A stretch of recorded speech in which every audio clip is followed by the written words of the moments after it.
Il-ħarġa tal-ħadd tat-torċa tirrapporta li fi żmien Gvern Nazzjonalista numru ta' uffiċjali allegatament kienu ġew promossi minkejja li ma kienx ħaqhom, xi ħaġa li hija sostanzjata f'rapport li kien ħareġ l-Ombudsman fl-2002 li kien maqdar il-mod kif kienu jingħataw il-promozzjonijiet taħt Gvern Nazzjonalista.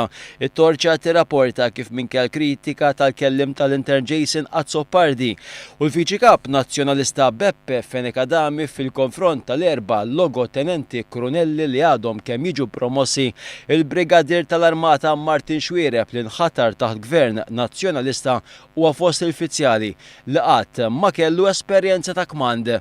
L-istess Brigadier kien inċidentalment intgħażel biex imur Brussell mingħajr sejħa ta' applikazzjoni biex f'Diċembru 2005 Xwiereb irritorna Malta u jingħata promozzjoni għal logotenent kurunell fejn inqabżu għatta uffiċjali oħra. L-istess sorsi li tkellmu mat-torċa qalu li Martin Xwiereb, l-eks deputat kmandant David Attard, uffiċjali ieħor kienu stemaw ikantaw l-innu tal-Partit Nazzjonalista fl-Officers Mess lejliet l-ewwel tas-sena. Dwar dan iżda kemm il-Brigadier Martin Xwiereb u anke l-Kurunell David Attard ċaħtu kategorikament li qatt kantaw dan l-innu fi żmien illi kienu qed iservu l-Armata. Inċidentalment il-Kurunell David Attard kien anke der fuq leaflet tal-Partit Nazzjonalista.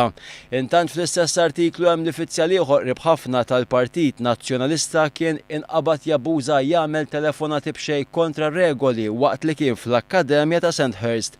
Kawża ta' hekk ma nħarġlux iċ-ċertifikat minn Sandhurst u qed ikun allegat li ċertifikat li għandu huwa falsifikat iżda minkejja dan il-każ dal-uffiċjal ukoll kompli avvanza.